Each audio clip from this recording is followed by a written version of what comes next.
Apologies for the 1950s cultural reference to the TV series Dragnet. But since we are talking about facts and how they are assembled and the decisions that flow from them, I thought it was appropriate. And the catalyst for this discussion is this chart here that I was sent recently for comment. What this chart shows is a comparison of total real returns from Australia versus the US since 1900. I've always had difficulty with these charts. I find them somewhat vexatious in my consideration. And the reasons for that will become apparent as we move through this video. So my initial point when I receive something like this is it's not to instantly discard it, but it is to downweight the relevance of what it is actually trying to tell me until I've worked out how they put their data together. If I was to look at this chart as a naive investor, I would automatically assume that there is a continuity to the data provided from markets dating back 124 years, that we have this seamless basis for comparison. This is not true. Markets have a truncated history, as we will see, so there is no continuous basis for reference between the US and Australia dating back 124 years. This notion of what to do with data that is staccato and is often broken into time periods is a problem that is actually well known in markets. It is an issue that futures traders deal with all the time. This is a series of quotes for the crude oil futures contract. What you will see if you look at the left-hand column is a series of dates. When you trade futures, you have an issue. And the issue is that the contract you are trading will come to an end. That would not seem to be much of a problem, but it is, because how do you append that contract that has ended to the next one in terms of looking at the data so that you get a cohesive approach? Futures traders are well aware of this, and they use two approaches. One is to simply splice the contracts together as they end to produce a continuous set of data. In highly liquid contracts, the very large contracts like the energy complex and say soy or gold or an index, that's not so much of a problem, but it does become a problem when you look at other contracts that are not as liquid. An issue that crops up is that you might be trading, let's say the October 2024 contract, it comes to an end and its last price is, let's pick a price, let's say $66. But the next contract, the November contract, because futures have a pricing mechanism, is trading at $70. You now have an artificial gap. Traders assume gaps that are bullish are signals to buy, but this gap is an artifact produced by the data. It's not real. So we have to find a way to deal with that, and we have to find a way to deal with that in systems testing for futures as well. The way that is done is the data is back adjusted by that differential and then washed backwards to produce a continuous set of data. And we can see what this looks like when we look at a contract like oats. You'll notice I've highlighted two boxes and I've dropped the arrow against the scale. On the top we have oats spliced, that is, the contracts are just appended to one another when they come to an end. You'll notice I've highlighted two discontinuities there, two gaps. The chart at the bottom is oats back adjusted, where a correction factor has been washed through the data to remove those artifacts. You can see that whilst the charts have the same very broad or macro look, they do have these substantive differences, and those substantive differences are important, so we need to find a way to deal with them. You'll also notice that the scale is different. When we look at historical data for your futures, when you're comparing back adjusted to spliced, you will see this, and that's a function of the backwashing of the data. Current prices will be the same as spot data, but in the past the prices are different. So everything we do with data has consequences.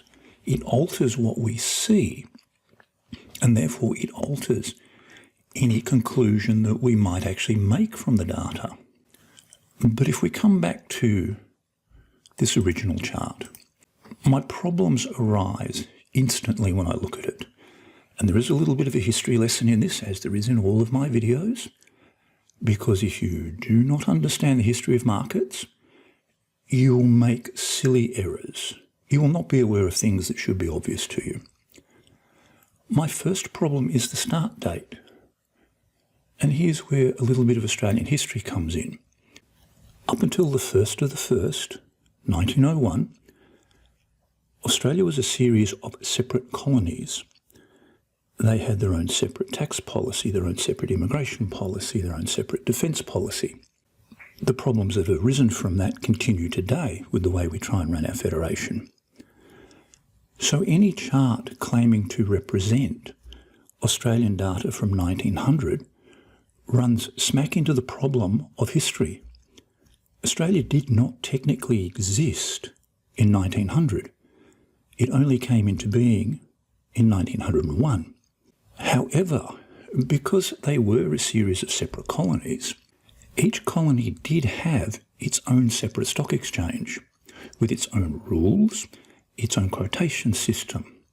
Melbourne saw the establishment of the first of these exchanges in 1861, Sydney in 1871, 10 years behind as always, Hobart 1882, Brisbane 1884, Adelaide 1887, Perth 1889. You can also throw into this mix that Bendigo in the 1860s also had an exchange of its own, as did Launceston. Bendigo I can understand because at the time it was one of the richest cities on earth. Why you would put anything in Launceston other than a really well-paved road out of the city, I don't know. It wasn't until 1937 that there was some attempt to generate cross-pollination and communication between these separate exchanges. And in 1937, the Association of Australian Stock Exchanges was formed. So you can see we now have a different problem. Our first problem was, whilst there were exchanges, Australia didn't become a country until 1900, but there was no formalised arrangement between the exchanges until 1937, and it wasn't really a formalised arrangement. They met on an informal basis. And in 1938, the first stock index was quoted, and you might think that, well, we now have a stock index, we can quote from that date forward. No, we can't, because this first stock index that was quoted was not the All Ordinaries. The All Ordinaries is a recent invention, and it only came into being in 1980. It's only 44 years old, not 124 years old, as this chart would imply. But we have a second problem. We have a comparator. The Australian market is being compared to something else. In this instance, I am assuming, although the terminology is not quite standard, that they are referring to the S&P 500 when they say S&P Composite. And the issue is that the S&P 500 did not come into existence or full quotation until the 4th of March 1957. So we have this issue, and the issue is one of history. These charts are interesting from an historical point of view, and I don't want to appear to be too pedantic, but my counterpoint to someone who says I am is a simple one. When you are dealing with money, you have to be pedantic. You have to watch what you are doing, because these sorts of charts are presented to people in an effort to present a point of view. And that point of view in turn leads to investment decisions. And we need to be aware of whether the chart is actually telling us what the people who created the chart think it is actually telling us. So this raises 2 points in that, is such a comparison relevant, and what, if anything, does it tell us? Let me perhaps start to answer the first question by a somewhat absurd comparison. A dog and a killer whale are both mammals.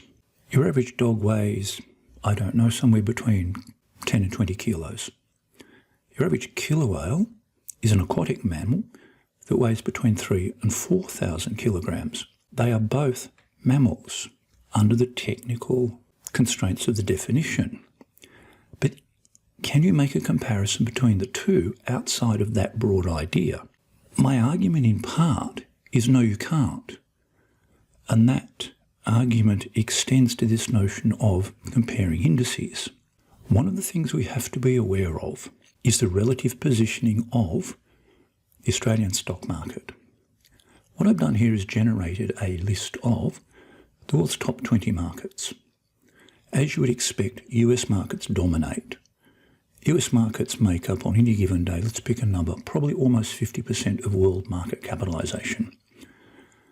And you can see that Australia ranks way down the list.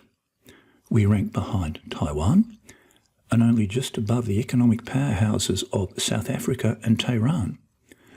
So despite the continual attempts of politicians to, as my Yorkshire relatives would say, big up the notion of the country as to its role and its influence, it has very little.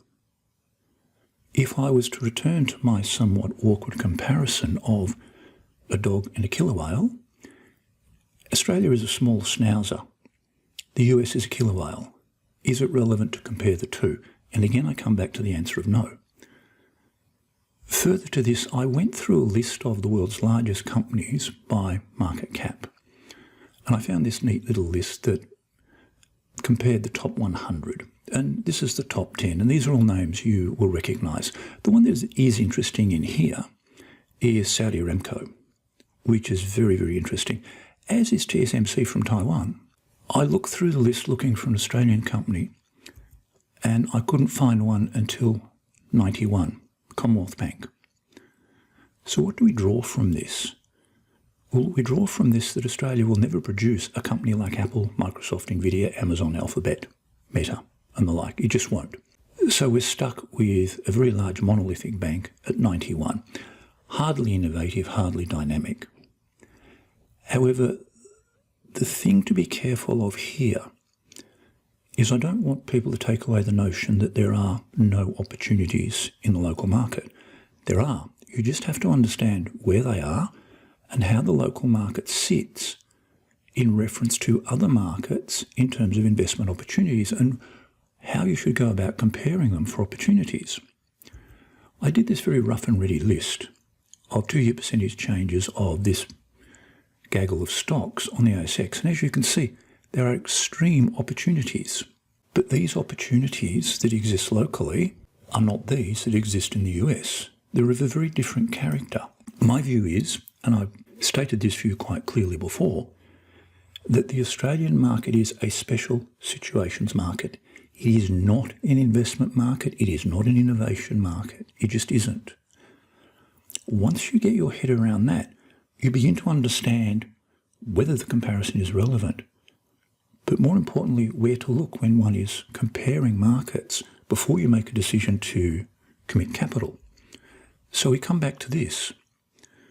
Is such a comparison relevant? As I've already said, partially no. And then there's a second arm to this as to what does it tell us? Well, the answer to that hinges on the phrase, well, it depends. Comparisons of any sort in terms of relative performance are time-specific. They depend upon the starting date you use. What I've done here is I've compared the ASX 200 to the S&P 500, but I've done it in a manner that I consider to be correct for a long-term comparison. And what I've done is I've started at a date where I know the index in Australia starts formally. 2000 is when Standard & Poor's took over the management of our indices.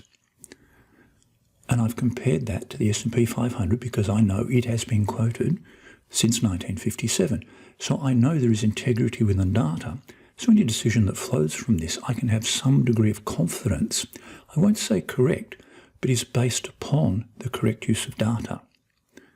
But even this presents with problems because what we can see here is an extended almost 2-decade period of underperformance by the S&P 500 compared to the ASX 200.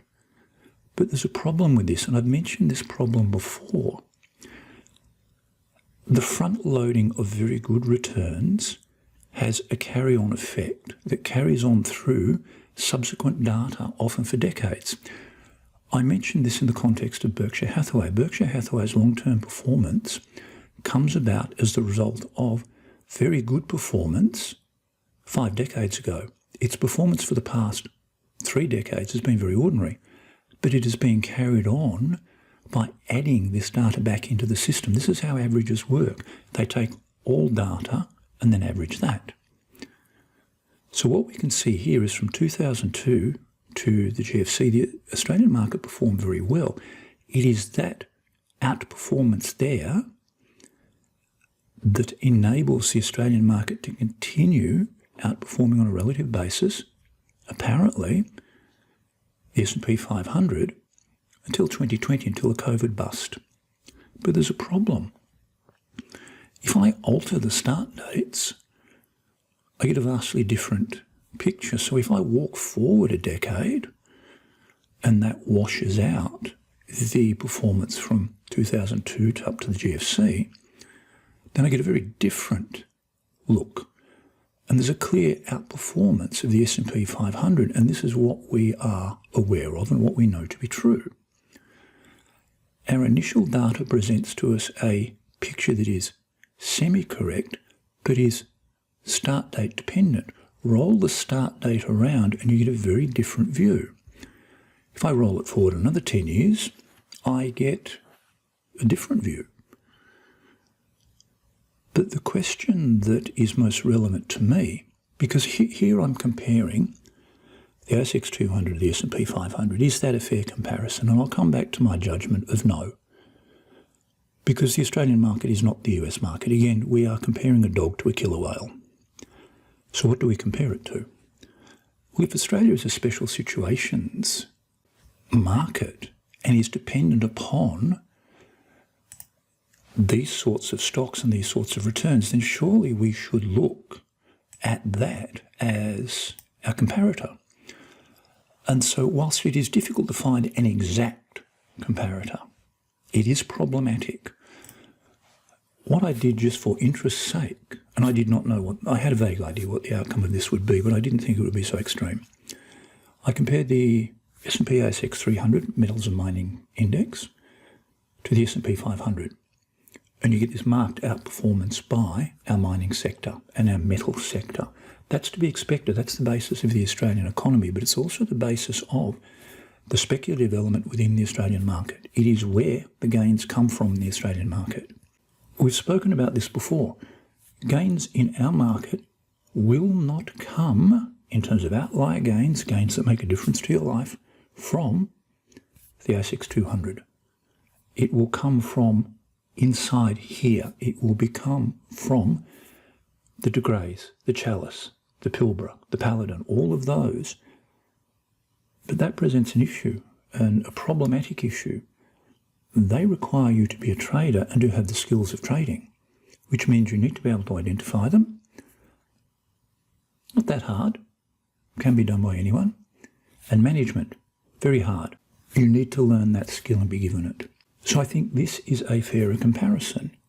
All of a sudden, we are comparing similar elements to one another, and we're looking for where gains come from. So we circle back to these two questions. Is such a comparison relevant, and what does it tell us? Outside of being perhaps an interesting, somewhat limited view of history, and it is constrained dramatically by history, and the limitations that history imposes upon what you do with data, then for the point of view of interest's sake, these are vaguely interesting. Can you make money out of this sort of thing? The answer is a categorical no. You can't. Can you use it to time investment decisions? No, not at all. To do so would be foolhardy. Can you perhaps use it to decide which market to invest in at any given time? Again, I would say no, because you have to work out what you are comparing. This simply assumes that there is a single index, single market segment compared to another single index, single market segment, and that is unchanging. And that is not the nature of markets or trading. Markets are fluid, and you have to be aware of that. So I don't think, outside of the historical quirk and interest that these present, that this is really of any use at all. Again, it might seem pedantic, but again, my pushback is we're dealing with money. It's your money, be pedantic. If you're not pedantic with your money, then it erodes because your decision-making is poor and your decision-making is based upon a false interpretation of data that is artificial. Yes, there are ways to defeat that. There are ways to compare markets, as we've had a quick look, and I've looked at in more depth in past videos. But for traders, the thing that is most important, the thing that drives every decision we make, is our data. So to return to my 1950s cultural reference, all we need is the facts. But the facts are constrained, and we need to understand what those constraints are.